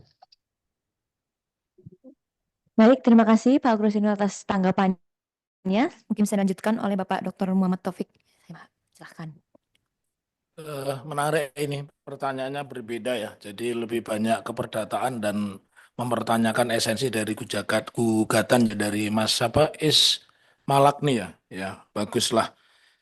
Saya mencoba melengkapi tadi sudah disampaikan oleh rekan kami Pak Arsono ini, teman-teman harus tahu ya, itu masa mudanya beliau aktif di LSM ya Yayasan Pengabdian Hukum Indonesia, dan juga pernah kena masalah pidana juga saya sebagai penasihat hukumnya. Begitu juga ketika saya dipidanakan, beliau yang jadi penasihat hukum, dan sama-sama perkaranya tidak pernah ada yang naik begitu. Jadi kalau hari ini kita dilaporkan tuh nggak kaget lah, yang kaget mungkin anak saya sama kakak saya, ya. Kalau saya udah biasa. Nah, saya merespon, jadi gugatan perbuatan melawan hukum, merespon tadi yang disampaikan rekan Harsono itu kan sebenarnya ada 4 ya. Satu, perbuatan melawan hukum itu sendiri, kemudian harus adanya sebuah kesalahan, dan adanya kerugian, dan yang keempat adalah adanya hubungan kausal antara perbuatan melawan hukum dengan akibat kerugian itu sendiri. Nah, saya ingin mengatakan ya, perbuatan melawan hukum itu ada dua teori. Satu, perbuatan melawan hukum perdata, namanya onrah mata kedat, dan perbuatan melawan hukum pidana, namanya wederechtelich. Nah, sebenarnya yang kami lakukan ini maunya pidana. Tetapi tadi yang disampaikan oleh senior kami, Pak Komjen Purnawan Agurosiono, ini ketidakpercayaan kami kepada institusi kepolisian. Karena di banyak kasus, kalau saya ini orang pidana, kalau kita memakai teori pidana, ketika seseorang melapor itu, teori yang dipakai itu adalah asas praduga bersalah, presumption of guilty. Nah, jadi selama ini salah, polisi itu menafsirkan justru presumption of innocent. Presumption of innocent itu hanya dikenal di pengadilan. Yang dilakukan oleh pelapor atau polisi itu mengerucutkan apakah laporan tadi itu dengan pendekatan asas presumption of guilty, praduga bersalah. Ini satu contoh ya. Ini jadi saya terima kasih karena ini memang bidang saya. Satu ketika di perumahan itu ada jambret. Kalau kita pakai presumption of innocent, satpamnya enggak boleh nangkep dong. Harus pengadilan. Ini salah. Satpamnya nangkep dulu bahwa ke polisi dibuktikan dia tadi mencuri karena tidak ada orang masuk, di CCTV terlihat dia ngambil motor. Kalau pendekatannya presumption of innocent, nggak boleh copet itu ditangkap. Ini yang harus dipahami dulu. Jadi ketika orang melakukan kejahatan, asas yang dipakai adalah presumption of guilty. Itu diduga melakukan kesalahan. Soal tidak salah nanti dibuktikan setelah polisi adu argumentasi, adu data tadi. Ini pemahaman yang salah. Saya sebagai orang pidana harus menyampaikan.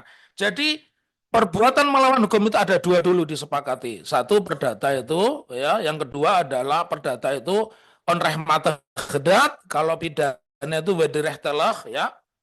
Lalu apa konsekuensinya kalau perbuatan melawan hukum itu terbukti? Nah, sebelum sampai ke sana, ini Mas Malakni ya, saya ingin sampaikan sesuai ketentuan pasal 1877, jadi saya akan konsisten. Sebenarnya gugatan saya ini versinya pidana. Tapi kita takut gugat pidana belum sampai diperiksa, tahu-tahu dijadikan tersangka. Ya, ada itu orang diskusi di televisi, keluarnya ditangkap itu. Ya, pada masa itu, dan itu hanya terjadi di masa pemerintahnya Pak Joko Widodo. Dulu-dulu tidak. Pak SBY itu bilang dengan Kerbo ditulisi SBY, kemudian ada mobil Mercy tulisi apa B360 SBY, kalau dibacakan Bigo SBY. Nggak pernah itu. Nggak pernah orang itu ditangkap dibawa ke kantor polisi ya. Nah, tapi saya juga mau sedikit ada ada dinamika ya. Hari ini polisi agak manusiawi dalam tanda petik. Karena ketika Pak Jokowi melapor ke Polda Metro, Mas Roy Suryo, kemudian Pak Dr. Rismon Sianipar, Bu Dr. Tifa, kemudian Pak Insinyur Rizal Fadilah, tidak serta-merta ditangkap dan ditahan sebagaimana Gus Nur dan Bambang Tri tahun 2022. Ya. Jadi saya ulang, saya sangat suka ini ada pertanyaan seperti ini biar masyarakat tahu bagaimana bunyi 1877, karena saya mengatakan ada dugaan perbuatan melawan hukum jika seseorang memungkiri tulisan atau tanda tangannya, ataupun jika ahli warisnya dan orang-orang yang mendapat hak daripadanya menerangkan tidak mengakuinya. Ini persis polemik ijazah itu kan seperti itu. Maka hakim harus, kata-katanya harus memerintahkan supaya kebenaran dari tulisan atau tanda tangan tersebut diperiksa di muka pengadilan. Nah, kan undang-undang itu tidak seperti esai, pengertiannya di muka pengadilan itu harus saksi ahli, harus ahli dan sebagainya. Tetapi dengan ketentuan ini, dan ini mengadopsi dari ketentuan RBG juga, di dalam hal seseorang menyangkal tulisannya atau tanda tangannya, maka hakim harus memerintahkan agar diadakan pemeriksaan di depan sidang terhadap kebenarannya. Dan hari ini kita lihat di pasal-pasal Undang-Undang Perdata maupun lebih-lebih pasal KUHP, memang bukti yang paling kuat itu adalah saksi ahli yang terangkan di depan sidang. Ya, jadi Jadi buat Mas Malakni dan yang lain, lalu apa konsekuensinya? Saya bicara teorinya dulu ya. Jadi teorinya memang yang dibilang Pak Arsono yang tidak mudah itu yang poin keempat, hubungan kausal. Tetapi saya berterima kasih, 4 hari yang lalu saya dapat kiriman video dari Pak Refli Harun, Bang Refli Harun, bahwa mantan Ketua Mahkamah Konstitusi bukan Pak Mahfud loh, ya. Mantan Ketua Mahkamah Konstitusi Prof. Jimli Asidiki mengatakan berulang-ulang mengatakan apa yang dilakukan Taufik itu benar. Jangan dikomentari dulu, pokok perkara belum diperiksa, saya sudah dibilang bodoh. Nggak apa-apa Pak Mahfud saya dibilang bodoh, ya. Tetapi beri saya ruang dulu untuk membuktikan, dan tadi sudah ada 2 rekan Suharsono ini prakteknya pasti lebih lama, cuma dia kepotong 11 tahun. Izin advokatnya tahun berapa? Ya 91, berarti kalau dia continue dia 34 tahun, ya. Nah, artinya beliau 34 tahun juga mengatakan gugatan memang PMH. Pak Mahfud mestinya kalau tidak punya disiplin perdata jangan bergerak di ruang perdata, tata negara saja. Kalau hubungan yang sifatnya apa itu one prestasi itu harus kontrak tertulis. Kalau saya bangun sekolah, saya bangun jalan, bangun jembatan, beli motor, beli mobil, nah itu betul gugatan one prestasi. Tetapi PMH ini memang dimensinya tadi, perbuatan melawan hukum itu ada 2 jenis secara besarnya, secara garis besar, perdata dan pidana. Dan saya mengatakan pidana. Jadi kalau terbukti konsekuensinya sebetulnya adalah wajib membayar ganti rugi kepada penggugat. Karena itu saya mendalihkan di dalam gugatan kami, kerugian negara yang sekian ribu triliun itu menjadi beban dari tergugat, ya. Selain itu juga tergugat dapat dihukum melakukan pemulihan, ya. Dan atau juga kalau itu bukan haknya, dan yang dikritisi oleh Pak Dahlan Iskan di dalam diswenya, kalau dia nanti terbukti melakukan PMH maka hak-haknya sebagai pejabat negara itu hapus. Jadi mohon maaf Pak Mahfud, saya tidak bodoh seperti yang Pak Mahfud bilang, ya. Memang profesornya lebih dulu Pak Mahfud begitu, ya. Tapi saya juga dokter beneran, nulis buku dan sebagainya, ya. Nah, memang demikian itu. Jadi Mas Malakni, saya sangat berapi-api, terima kasih. Dan di sini juga hadir anak mantan polisi, tapi tidak usah saya sebut, ya. Bapaknya juga pangkatnya nggak sembarang ini. Ada di ruangan ini, tapi nggak usah saya sebut karena ada Pak Ugrosino. Dan mungkin kalau saya sebut malah nomor saya diblok nanti. Itu terima kasih. Saya kembalikan kepada moderator yang luar biasa. Barangkali di ruang ini saya kembalikan kepada moderator. Terima kasih. Semoga bermanfaat. Baik, terima kasih. Mari beri tepuk tangannya, hadirin sekalian. Sekali lagi saya ucapkan terima kasih atas jawabannya para narasumber sekalian, serta saya ucapkan terima kasih pula atas partisipasi aktif para peserta pagi hari ini. Dan sekarang kalau bisa saya simpulkan hasil bedah kasus kita, beberapa di antaranya berdasarkan pernyataan dari Pak Ugrosino, Komjen Pol Purnawirawan Dr. Andes Ugrosino SH. Yang pertama, pencemaran nama baik itu harus ditunda dulu kasusnya karena harus dibuktikan terlebih dahulu terkait keaslian ijazahnya. Yang kedua, semua harus fokus dalam melakukan penyidikan dan penyidik juga diminta untuk runtut dalam menyidiki kasus ini. Kemudian yang keempat, tanda tangannya harus dipastikan sama. Namanya juga harus sama, tanda tangan juga harus sama dan dibuka secara publik. Begitu. Kemudian mengutip dari pernyataan Dr. Muhammad Taufik SMH bahwa dan harus ada reformasi dari lembaga forensik baik secara administratif maupun diharapkan lembaga forensik ini menjadi lembaga yang sah sehingga dapat menimbulkan kepercayaan publik yang bebas dari tekanan. Kemudian mengutip dari perkataan Bapak Suharso SHMH, walaupun beliau Suharsono SHMH, maaf, walaupun beliau kurang mengikuti kasus ini, namun beliau menilai bahwa kasus ini merupakan pengalihan dari isu-isu besar. Maka kita harus tetap fokus pada isu-isu besar yang lain. Dan berdasarkan 2 pendekatan hukum, baik dari sisi perdata, itu unsur PMH-nya harus terpenuhi secara kumulatif. Kemudian dari sisi pidana, rakyat berhak melapor, bahkan wajib ya Pak. Dan polisi harus menerima dengan baik tanpa ada intimidasi karena ini delik biasa. Kemudian yang ketiga, polisi seharusnya bisa mengerahkan fungsi intelijensinya untuk mengumpulkan bukti. Menambahkan dari pernyataan Bapak Muhammad Taufik tadi. Jadi pentingnya menerapkan presumption of guilty bagi kepolisian. Dan mengutip dari KUH Perdata pasal 1877, jika seseorang memungkiri tulisan atau tanda tangannya, ataupun jika para ahli warisnya atau orang yang mendapat hak daripadanya tidak mengakuinya, maka hakim harus memerintahkannya supaya kebenaran tulisan atau tanda tangan tersebut diperiksa di muka pengadilan. Jadi apabila nanti terbukti, bisa saja tergugat itu membayar ganti rugi dan hak-haknya juga dicabut. Begitu. Sekian yang dapat saya simpulkan dari hasil bedah kasus hari ini. Mungkin ada lagi Bapak yang ingin disampaikan, closing statement-nya juga mungkin? Ya, mic-nya mungkin bisa dinyalakan Bapak. Monggo. 2 menit itu ya. Baik. Closing statement saya jadi begini.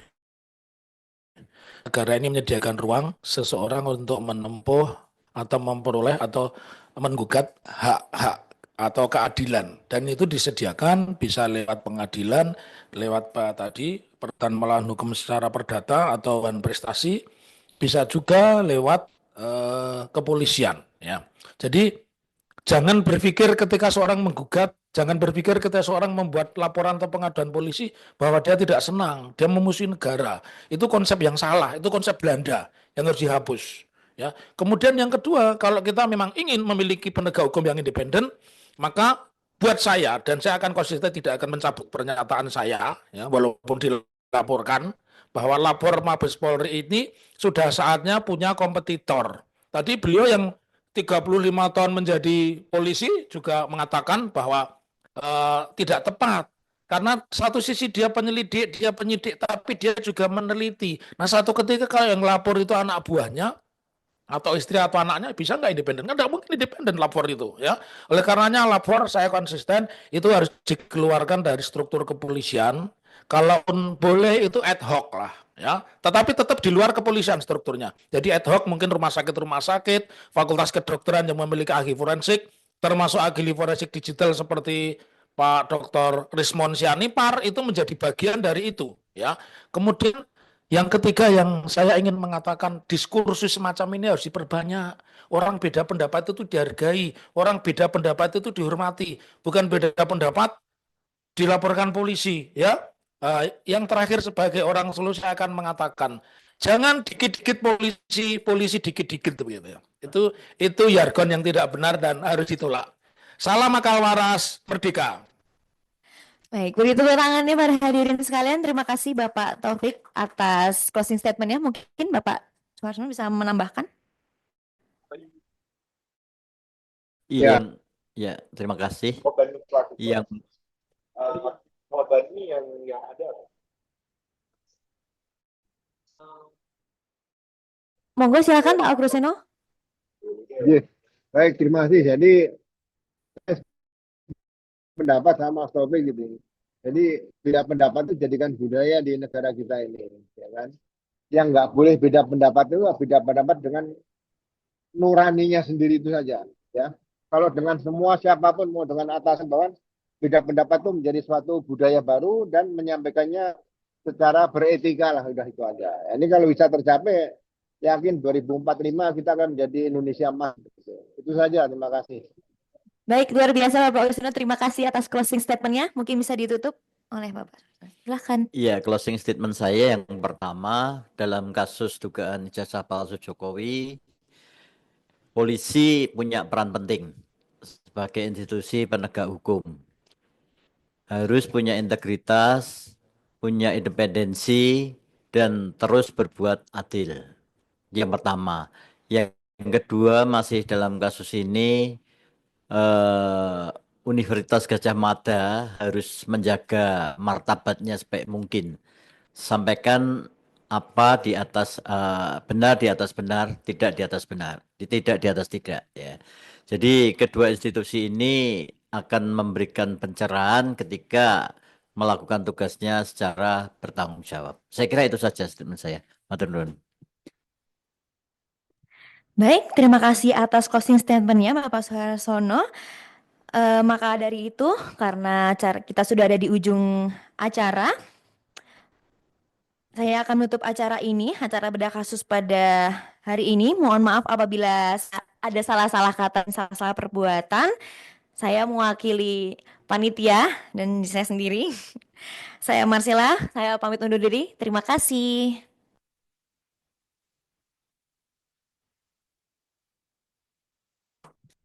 Itu daharannya dari sini boleh, dibawa pulang boleh.